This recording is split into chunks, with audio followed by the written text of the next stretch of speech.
Good morning students. Class 10th social science में history पढ़ रहे हैं हम।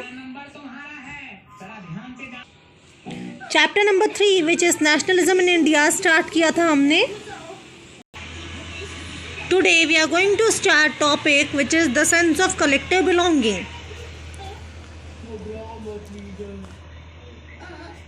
तो स्टूडेंट्स, नेशनलिज्म जैसे जैसे फैल रहा था वैसे वैसे जो लोग थे वो इस बात को मानने में विश्वास करने लग गए थे कि वो सभी एक ही देश के पार्ट है, यानी वो सारे लोग एक ही देश के मेंबर हैं। उस बात को की फीलिंग लोगों के मन में आने लग गई थी। जैसे जैसे देश नेशनलिज्म की फीलिंग फैल रही थी वैसे वैसे लोग इस बात को विश्वास कर रहे थे कि हम सभी लोग जो है वो एक ही देश के हिस्सा हैं, एक ही देश के मेंबर हैं।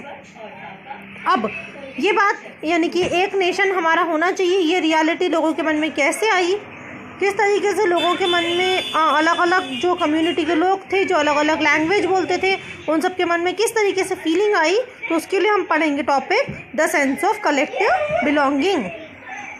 सेंस ऑफ कलेक्टिव बिलोंगिंग जो था वो इस बात से आया, वो एक तरीके से अलग अलग तरीके के स्ट्रगल जो लोग कर रहे थे उसका एक्सपीरियंस था।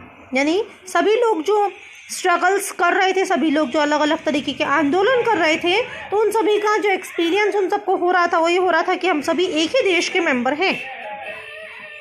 मगर फिर भी अलग अलग कल्चरल प्रोसेसेस थी जिसके ज़रिए कि लोग जो थे वो नेशनलिज्म की फीलिंग अपने अपने मन में ला रहे थे।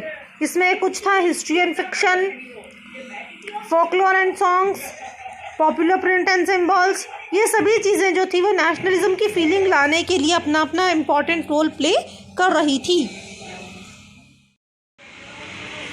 जैसा कि हमने चैप्टर 1 में पढ़ा था, यानी कि nationalism the rise of nationalism in Europe chapter में हमने पढ़ा था, उसी तरीके से इंडिया में भी लोगों के मन में जो देश की आइडेंटिटी थी, नेशन की आइडेंटिटी थी, उसके लिए सबसे जो इम्पॉर्टेंट सिंबल था वो था एक फिगर या एक इमेज।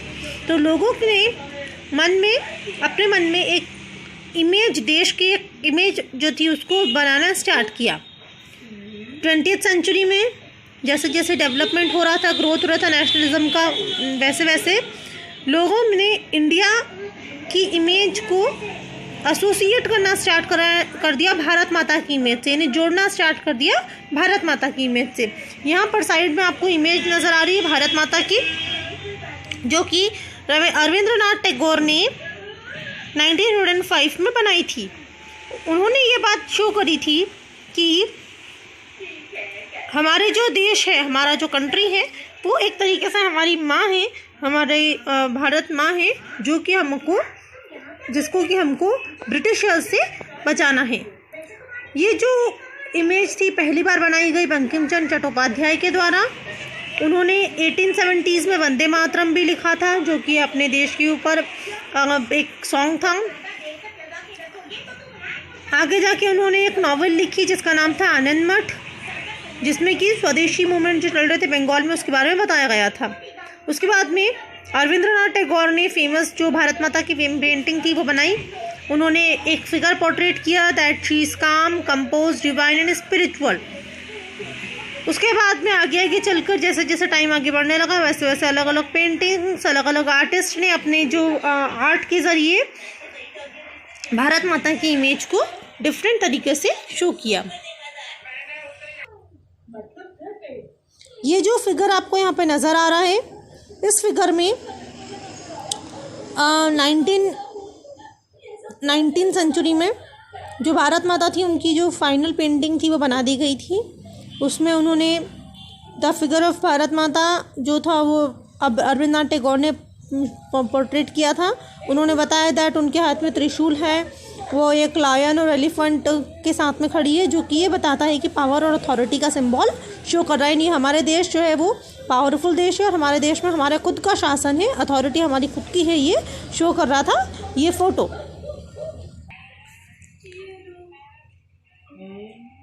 जैसे जैसे आइडिया नेशनलिज्म का बढ़ने लगा वैसे वैसे इंडियन फोकलोर जो थे वो ज़्यादा गाए जाने लगे। 19th सेंचुरी इंडिया में नेशनलिस्ट जो लोग थे वो सभी अपने अपनी लैंग्वेजेस में अपने अपने फोक सॉन्ग्स गाते थे। वो सारे लोग जो थे वो अपने अपने तरीक़ों से अपना कंट्री को रिप्रेजेंट करने की कोशिश कर रहे थे। मद्रास में जो लोग थे उन्होंने 4 वॉल्यूम में तमिल टेल्स जो उनको स्टार्ट किया था, जिसका नाम था the folklore of southern India. उन्होंने ये बात बोली थी दैट जो नेशनल लिटरेचर है वो सबसे ज़्यादा पावरफुल ट्रस्टवर्दी है, जिसके थ्रू कि हम अपनी थॉट्स को अपने लोगों तक पहुंचा सकते हैं। अब आगे जैसे जैसे नेशनलिज्म फैल रहा था तो उस समय में, यानी स्वदेशी मूवमेंट जब बंगाल में चल रहा था, उस समय में लोगों ने एक ट्राई कलर फ्लैग जिसमें कि रेड, ग्रीन और येलो कलर था उसको डिज़ाइन किया गया। उसके अंदर 8 लोटसेस थे जो कि ब्रिटिश इंडिया के से अपने देश को रिप्रेजेंट करते थे। उसमें सन, उसमें मून था जो कि हिंदूज एंड मुस्लिम्स को रिप्रेजेंट करता था। 1921 में गांधी जी ने भी स्वराज फ्लैग डिज़ाइन किया, उसको ट्राई कलर फ्लैग दिया गया जिसमें कि red, green and white colour था, जिसमें कि बीच में स्पिनिंग व्हील था। ये गांधी जी ने डिज़ाइन किया गया था। तो सारे जो लोग थे वो अपने अपने तरीक़ों से अपने अपने राइटिंग वर्क्स के ज़रिए जो नेशनलिज्म की फीलिंग थी उनको ला रहे थे। सारे लोगों ने अपने अपने culture, law, philosophy, craft, trade सभी चीज़ों को आगे बढ़ाया, डेवलप किया। ये जो पूरा एफर्ट्स थे, इस सबसे सारे जो लोग थे वो एक हो गए, यूनिफाई हो गए, यानी यूनाइटेड हो गए। और जब हिंदू लोग जो थे वो यूनाइट होने लग गए तब उन लोगों ने अपनी जो भारत माता की इमेज पोर्ट्रेट करी थी उसको बहुत ज़्यादा तरीके से पूजना स्टार्ट कर दिया, यानी उसको पूरी तरीके से भारत माता को की जो पोर्ट्रेट थी उसको अपने देश के डेवलपमेंट के लिए यूज़ करना स्टार्ट कर दिया। चलिए स्टूडेंट्स, अब पढ़ते हैं last topic of the chapter which is conclusion part. तो कंक्लूजन पार्ट में यहाँ पर ये दिया गया है दैट जैसे जैसे ब्रिटिश गवर्नमेंट के लिए लोगों के मन में गुस्सा बढ़ता जा रहा था, वैसे वैसे जो एक तरीके का इंडियन लोगों का जो ग्रुप था वो फ्रीडम स्ट्रगल के लिए डेवलपमेंट करता जा रहा था। यानी जैसे जैसे लोगों के मन में ब्रिटिशर्स के लिए गुस्सा बढ़ रहा था, वैसे वैसे लोग और ज़्यादा चाह रहे थे कि हमारा देश जो है वो आज़ाद हो जाए। कांग्रेस की लीडरशिप, कांग्रेस जो था वो महात्मा गांधी की लीडरशिप में उन्होंने एक तरीके से मदद करी हमारे देश को इंडिपेंडेंस दिलाने में। उन्होंने अलग अलग तरीक़ों से नेशनल यूनिटी को फोर्ज किया, यानी डेवलप करवाया, लोगों के मन में नेशनल यूनिटी के लिए फीलिंग लाए। और ब्रिटिश गवर्नमेंट जो थे, यानी कॉलोनियल रूल से फ्रीडम दिलाने के लिए उन्होंने अलग अलग तरीक़ों से एफर्ट्स लगाए थे। कांग्रेस जो थी वो कंटिन्यूसली एफर्ट लगा रही थी, अटेम्प्ट कर रही थी कि जो डिफरेंसेस हैं वो दूर हो जाए और जो डिमांड है एक ग्रुप की वो दूसरा ग्रुप उसको न काटें। इस तरीके से हमारा जो कंट्री था वो यूनाइट होकर के डेवलप हुआ और हमारा जो कंट्री था वो एक तरीके से एक फ्री नेशन की तरह आगे बढ़ा। यहाँ पर आपको जो फ़ोटो नज़र आ रहा है पास में, that is women's procession in Bombay during the Quit India movement. जब क्विट इंडिया मूवमेंट चल रहा था तब जो फीमेल्स थी वो किस तरीके से अपना पार्टिसिपेशन शो कर रही थी, तो उसका फ़ोटो आपको साइड में नज़र आ रहा है। देन यहाँ पर एक क्विट इंडिया मूवमेंट के बारे में बताया गया है। This is also important part of the chapter. इसको भी आप अच्छे से पढ़िएगा, समझिएगा। This chapter is over. I hope ये चैप्टर सभी बच्चों को समझ में आया होगा।